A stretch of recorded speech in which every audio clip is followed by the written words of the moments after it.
Football বিশ্বের কাছে মেসির যে পাওনাটা ছিল 2022 বিশ্বকাপ জিতে মেসি সেটা পূরণ করেছে।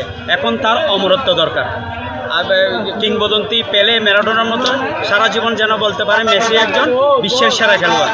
সেই হিসাবে আমরা স্বপ্ন দেখতেই পারি 2026 বিশ্বকাপ এবার আর্জেন্টিনার গড়েই উঠবে। 2026 বিশ্বকাপে অবশ্যই আর্জেন্টিনা জিতবে, মেসির হাতে আবারও শিরোপা উঠবে এই প্রত্যাশা রাখছি এবং সারা বাংলাদেশের পক্ষ থেকে আমি আর্জেন্টিনার জন্য শুভকামনা জানাচ্ছি। তো অবশ্যই আমরা অলরেডি ডিফেন্ডিং চ্যাম্পিয়ন, নিঃসন্দেহে আর্জেন্টিনা ভালো খেলবে।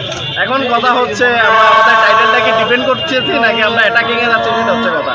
তবে আমার বিশ্বাস আর্জেন্টিনা টাইটেল ডিফেন্ড করতে না, আর্জেন্টিনা টাইটেলে আবার অ্যাটাক করতে যাচ্ছে। মনে করি 2022 বিশ্বকাপে যেভাবে আর্জেন্টিনা দুর্দান্ত দাপটে খেলে তারা বিশ্বকাপ জয় করেছে, এবারে 2026 বিশ্বকাপে আর্জেন্টিনা তার দাপটে খেলে উপহার দিয়ে তারা এই বিশ্বকাপ জয় করবে বলে আমরা আশা করি।